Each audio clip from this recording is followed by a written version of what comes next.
Hello दोस्तों, मैं विजेश कुमार आपका अपने channel initiative for government exam में स्वागत करता हूं। दोस्तों देखिए दोस्तों, आपके एग्जाम यूपी पुलिस में दोस्तों आपके भूगोल यानी जियोग्राफी से दोस्तों क्वेश्चन बहुत पूछ रहे हैं, ठीक ना। जियोग्राफी और हिस्ट्री से कम पूछ रहे हैं, लेकिन हमको लग रहा है कि अब जो दो दिन बचा है इस एग्ज़ाम उसमें हिस्ट्री के क्वेश्चन पूछेंगे। तो भूगोल से दोस्तों मैंने 25 क्वेश्चन लिया है इस वीडियो में, और हिस्ट्री से दोस्तों 25 से ज़्यादा क्वेश्चन लिया है, 25 से ज़्यादा क्वेश्चन लिया है, ठीक ना। यानी इसमें 50 से ज़्यादा क्वेश्चन है दोस्तों इस वीडियो में। देखिए ज़रूर फंसेगा, एकदम जैसे क्वेश्चन पूछे जा रहे हैं वैसे ही क्वेश्चन लाया हूँ, ठीक ना। तो अगर आपका एग्जाम है तो ज़रूर देख कर जाइए दोस्तों, एकदम आपको हेल्प मिलेगा। तो चलिए दोस्तों देखते हैं। देखिए पहला क्वेश्चन देखते हैं दोस्तों। पहला क्वेश्चन है कि भारत में सबसे कम वर्षा स्थान है। भारत में सबसे कम वर्षा वाला स्थान कौन सा है दोस्तों? लेह है कि बीकानेर है कि जोधपुर है कि भरतपुर है? क्या हो जाएगा पहले का आंसर दोस्तों? तो पहले का आंसर हो जाएगा ऑप्शन नंबर ए हो जाएगा, लेह हो जाएगा, ठीक ना। अगला देख लेते हैं दोस्तों, पहले का आंसर ए हो जाएगा। दूसरा देख लेते हैं दोस्तों कि कर्क रेखा भारत के निम्नलिखित में से किस राज्य से होकर नहीं गुजरती है दोस्तों? तो कौन से राज्य से होकर कर्क रेखा नहीं गुजरती है ये पूछ रहा है, ठीक ना। राजस्थान, गुजरात, मणिपुर की पश्चिम बंगाल? क्या हो जाएगा दूसरे का आंसर दोस्तों? तो दूसरे का आंसर हो जाएगा ऑप्शन नंबर सी से हो जाएगा मणिपुर, ठीक ना। आपने ट्रिक याद किया होगा दोस्तों कर्क रेखा वाला कि मित्र पर गर्म छा जाए, ठीक ना। अगला देख लेते हैं तीसरा नंबर दोस्तों कि भारत के किस राज्य की तट रेखा सर्वाधिक लंबी है? सर्वाधिक लंबी तट रेखा वाला राज्य कौन है? तीसरे का क्या हो जाएगा ऑप्शन? आंसर ऑप्शन है आंध्र प्रदेश, महाराष्ट्र, तमिलनाडु की केरल? क्या हो जाएगा तीसरे का आंसर दोस्तों? तो तीसरे का आंसर हो जाएगा option number A Andhra Pradesh. Andhra Pradesh की ऑप्शन के अनुसार दोस्तों तट रेखा सर्वाधिक लंबी है, ठीक ना। अगला देख लेते हैं दोस्तों।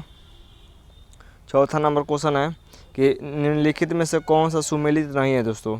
डिगबोई खनिज तेल के लिए प्रसिद्ध है, अहमदाबाद वस्त्र के लिए, कटनी कागज़ के लिए, रानीगंज कोयला के लिए? तो कौन सा सुमेलित नहीं है चौथे का आंसर? तो चौथे का ऑप्शन नंबर सी सही हो जाएगा दोस्तों, कटनी कागज़। कटनी कागज़ ये सुमेलित नहीं है, बाकी ये तीनों सुमेलित है। तो यहाँ से 3 क्वेश्चन आप याद कर लीजिए, ठीक ना। अगला क्वेश्चन देख लेते हैं दोस्तों। 5 नंबर क्वेश्चन है। 5 नंबर है कि भारत की सबसे ऊंची चोटी कौन सी है? सबसे ऊंची चोटी पूछ रहा है। गार्डविन आस्टीन, नंदा देवी कि नंगा पर्वत की त्रिशूल? क्या हो जाएगा दोस्तों पाँचवें का आंसर? तो पाँचवें का आंसर हो जाएगा ऑप्शन नंबर ए से हो जाएगा गार्डविन, जिसको K2 कहते हैं। तो गार्डविन आस्टीन दोस्तों भारत की सबसे ऊंची चोटी है, भारत की, ठीक ना। अगला देख लेते हैं दोस्तों 6 नंबर कि निम्नलिखित में से कौन सा राज्य भारत का सबसे बड़ा चाय उत्पादक है? तो भारत का सबसे बड़ा चाय उत्पादक वाला राज्य कौन है? असम है कि तमिलनाडु है कि अरुणाचल प्रदेश है कि पश्चिम बंगाल है? आपसे आपके उत्पादन वाले में से एग्जाम में पूछ रहा था हर शिफ्ट में एक क्वेश्चन, ठीक है। क्या हो जाएगा सी का आंसर दोस्तों? तो सी का ऑप्शन नंबर ए हो जाएगा असम। असम चाय उत्पादक में से प्रथम स्थान पर। 7 नंबर देख लेते हैं दोस्तों। जनसंख्या की दृष्टि से उत्तर प्रदेश भारत में प्रथम स्थान पर है, ठीक है। तो क्षेत्रफल की दृष्टि से उत्तर प्रदेश का स्थान बताइए। तो क्षेत्रफल की दृष्टि से कौन से नंबर पर है दोस्तों? ये है दोस्तों क्षेत्रफल की दृष्टि से उत्तर प्रदेश 5वें नंबर पर है, ठीक है। अगला देख लेते हैं दोस्तों। तो 7 का सी सही हो जाएगा। अगला देख लेते हैं 8 नंबर कि भारत का मानक समय कितने अंश देशांतर से लिया गया है? तो कितने अंश देशांतर से दोस्तों भारत का मानक समय लिया गया है? 80 डिग्री पूर्वी कि 83 डिग्री पूर्वी कि 81 डिग्री हाफ पूर्वी कि 82 डिग्री पूर्वी? क्या हो जाएगा दोस्तों मानक समय? तो 8 का क्या हो जाएगा आंसर? तो 8 का ऑप्शन नंबर डी हो जाएगा, 82 डिग्री पूर्वी देशांतर से मानक समय लिया गया, ठीक ना। 9वां नंबर है कि भारत की प्रमुख झीलों व उनसे संबंधित राज्यों का कौन सा गलत समूह है? तो कौन सा गलत है ये बताना है। पुलिकट झील महाराष्ट्र में, आना सागर झील राजस्थान में, डल झील जम्मू कश्मीर में, चिल्का झील उड़ीसा में? तो कौन सुमेलित नहीं है ये पूछ रहा है, ठीक ना। क्या हो जाएगा 9 का आंसर दोस्तों? तो 9 का हो जाएगा ऑप्शन नंबर ए पुलिकट झील महाराष्ट्र में नहीं है, ठीक ना। पुलिकट झील महाराष्ट्र में नहीं है, केरल में है। अगला देख लेते हैं दोस्तों, केरल में है या तमिलनाडु में है, ठीक ना। कमेंट पर कर बताइएगा। दक्षिण गंगोत्री क्या है बताइए? दक्षिण गंगोत्री क्या है दोस्तों? तो 10वें का दोस्तों ऑप्शन में ए नंबर हो जाएगा कि अंटार्कटिका में भारत का सबसे अस्थायी अनुसंधान केंद्र है। ये महत्वपूर्ण क्वेश्चन है, याद रखिएगा। अगला देख लेते हैं दोस्तों 11 नंबर, काजीरंगा अभयारण्य निम्नलिखित में किसके लिए प्रसिद्ध है? तो काजीरंगा किसके लिए प्रसिद्ध है? सफ़ेद शेर, हाथी, एक सिंग वाला गैंडा की बाघ? क्या हो जाएगा 11 का आंसर? तो 11 का ऑप्शन नंबर सी से है दोस्तों, एक सिंग गैंडा के लिए प्रसिद्ध है काजीरंगा, ठीक ना। राजस्थान में खेतड़ी प्रसिद्ध है, बताइए खेतड़ी किस लिए प्रसिद्ध है दोस्तों? बॉक्साइट के लिए, तांबे के लिए कि वन्य जीव अभयारण्य के लिए कि किले और महलों के लिए? 12 का क्या हो जाएगा आंसर दोस्तों? तो 12 का ऑप्शन नंबर बी सही हो जाएगा। तांबे की खान के लिए दोस्तों प्रसिद्ध है राजस्थान की खेतड़ी। 13 देख लेते हैं दोस्तों क्वेश्चन दोस्तों 13 कि किसी भी वस्तु का भार भूमध्य रेखा की अपेक्षा ध्रुव पर अधिक रहता है क्यों अधिक रहता है। 13 का क्या हो जाएगा सो जो ऑप्शन बड़ा है दोस्तों मैं उसका डायरेक्ट आंसर बता दे रहा हूँ, ठीक ना, क्योंकि आपको कम समय में क्वेश्चन ज़्यादा देख लेना है, एकदम देख कर जाना है। तो ऑप्शन नंबर ए हो जाएगा दोस्तों, ध्रुव पर अधिक इसलिए रहता है क्योंकि गुरुत्वाकर्षण ध्रुव पर अधिक होता है, ठीक ना। तो ऑप्शन नंबर ए सही हो जाएगा। 14 नंबर देख लेते हैं दोस्तों। 14 नंबर है कि इफ्को क्या है, बताइए इफ्को क्या है दोस्तों। एक निजी उर्वरक कंपनी है कि किसानों का वित्तीय संगठन है कि किसान परिषद का राजनीतिक अंग है कि एक कृषक उर्वरक निगम है। क्या हो जाएगा 14 का आंसर दोस्तों। तो 14 का ऑप्शन नंबर डी से हो जाएगा दोस्तों, इफ्को एक कृषक उर्वरक निगम है, ठीक ना। अगला देख लेते हैं दोस्तों। अगला 15 नंबर है कि भारत के कितने क्षेत्र पर वन आच्छादित है। वन आच्छादित क्षेत्र कितने हैं दोस्तों, भारत के कितने क्षेत्र पर। क्या हो जाएगा आंसर 15 का आंसर दोस्तों, लगभग 16.5% की, 28.2% की, 19% की, 24.6%।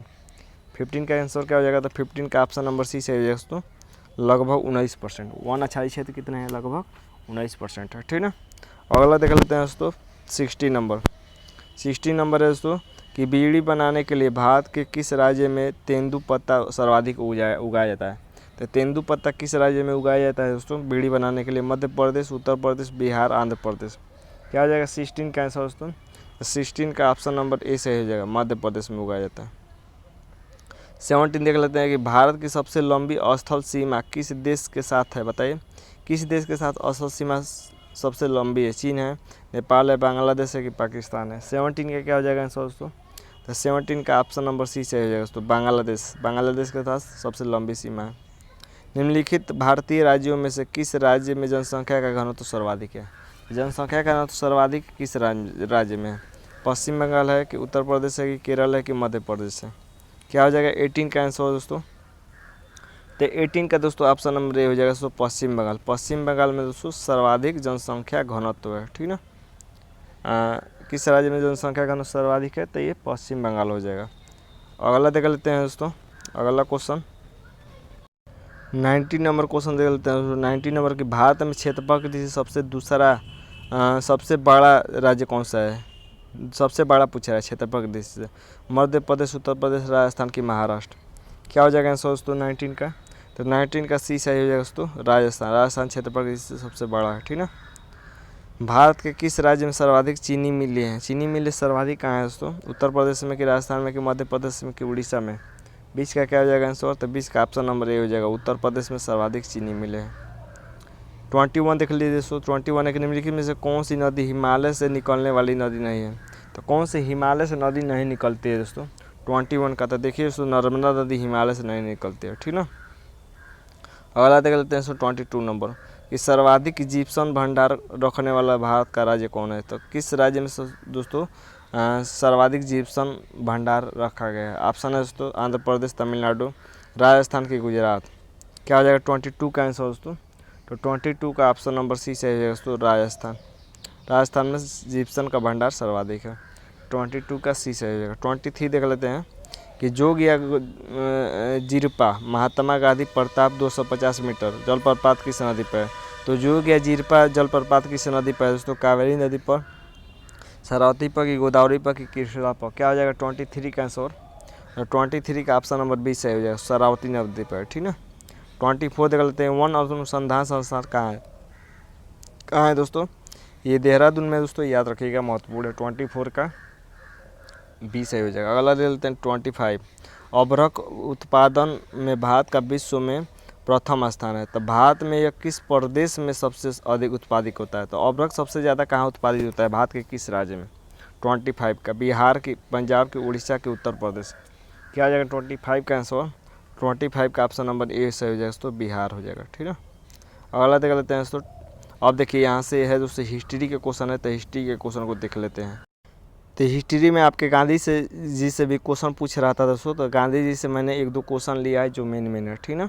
तो वर्साई की संधि पर हस्ताक्षर हुए थे। तो वर्साई की संधि पर हस्ताक्षर हुए थे प्रथम विश्व युद्ध से पूर्व, कि प्रथम विश्व युद्ध के पश्चात, कि प्रथम विश्व युद्ध के दौरान, कि द्वितीय विश्व युद्ध के दौरान। कब हुआ था दोस्तों, पहले का आंसर क्या हो जाएगा, पहले का आंसर ऑप्शन नंबर बी से हो जाएगा दोस्तों कि प्रथम विश्व युद्ध के पश्चात हुआ था, वर्साई की संधि पर हस्ताक्षर, ठीक है।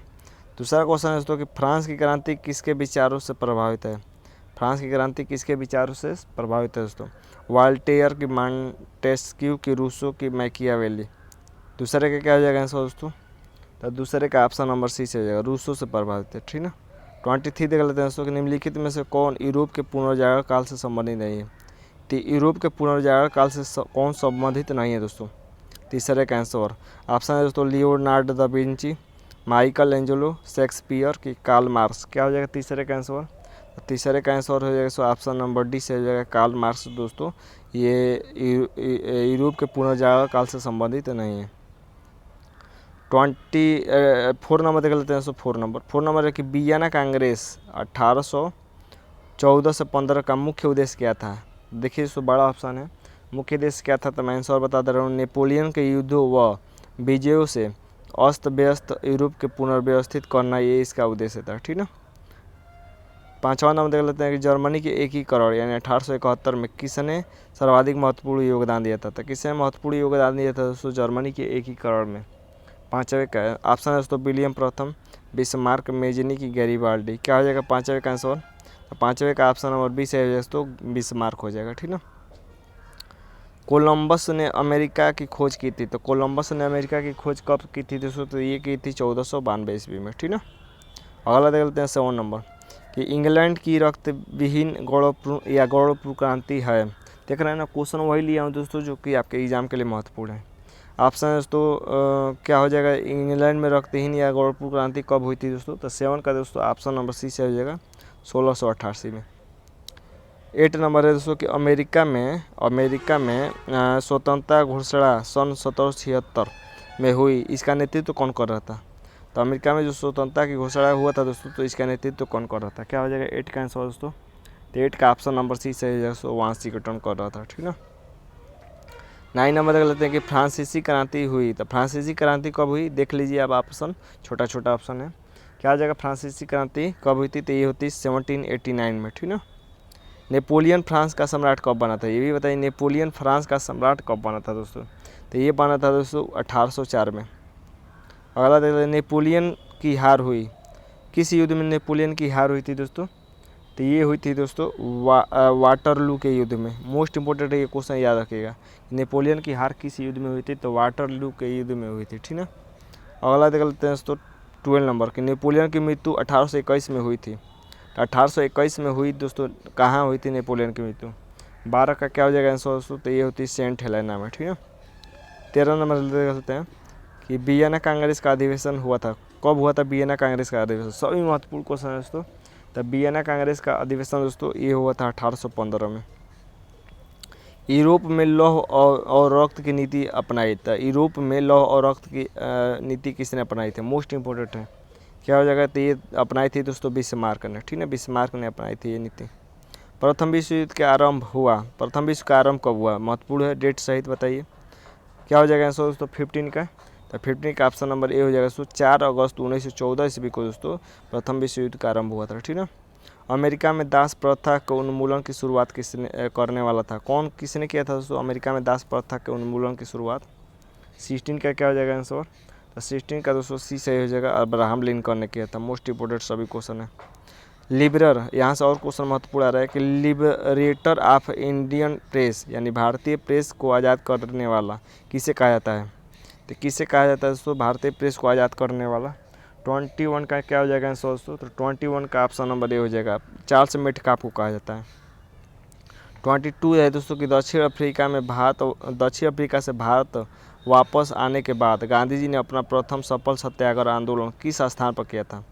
मोस्ट इंपोर्टेंट है कि आने के बाद कहाँ पर सफल किया था दोस्तों सत्याग्रह गांधी जी ने। क्या हो जाएगा 22 का आंसर। तो ये चंपारण में किया था दोस्तों।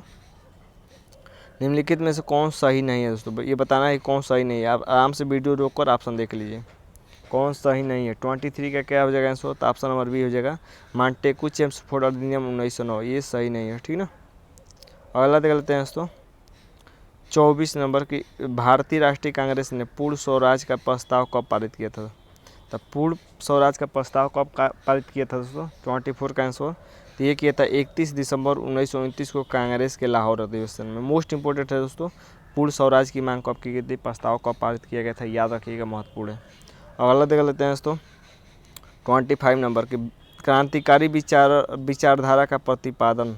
तो क्रांतिकारी विचारधारा का प्रतिपादन किसने किया था दोस्तों, कौन थे क्रांतिकारी विचारधारा से संबंधित।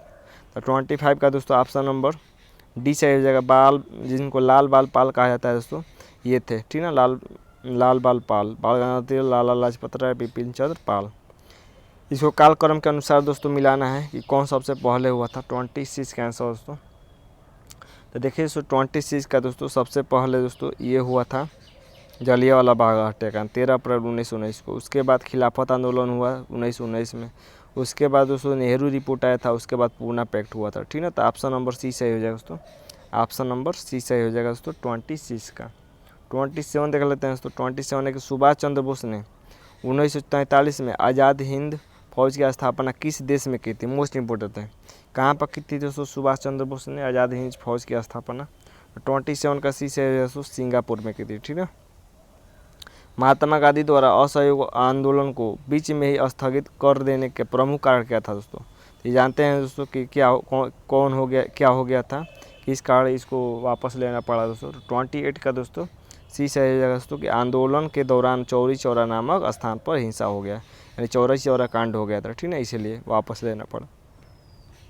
29 है दोस्तों, महात्मा गांधी ने करो या मरो का नारा कब दिया था, बताइए, करो या मारो का नारा कब दिया था दोस्तों, ये दिया था दोस्तों भारत छोड़ो आंदोलन प्रारंभ करते समय दिया था, ठीक ना।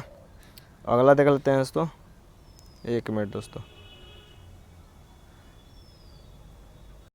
मोबाइल से वीडियो बनाता हूँ तो इधर उधर थोड़ा टिप आ जाता है, ठीक ना, तो उसको मैनेज करके चलिएगा। तो 29 का तो क्या हो जाएगा आंसर दोस्तों, ऑप्शन नंबर डी से हो जाएगा, भारत छोड़ो आंदोलन प्रारंभ करते समय। ये मोस्ट इंपोर्टेंट क्वेश्चन आ गया कि भगत सिंह, राजगुरु और सुखदेव को किस अपराध के लिए मृत्युदंड दिया गया था दोस्तों, तो ये दिया गया था दोस्तों 30 का क्या हो जाएगा आंसर, तो 30 का हो जाएगा सैंडर्स की हत्या के लिए, ठीक है।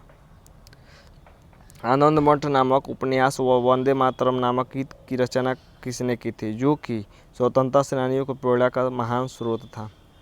तो आनंद मठ नामक उपन्यास और वंदे मातरम गीत की रचना किसने की थी दोस्तों, तो ये की थी दोस्तों बंकिम चंद्र चटर्जी जी ने, ठीक है।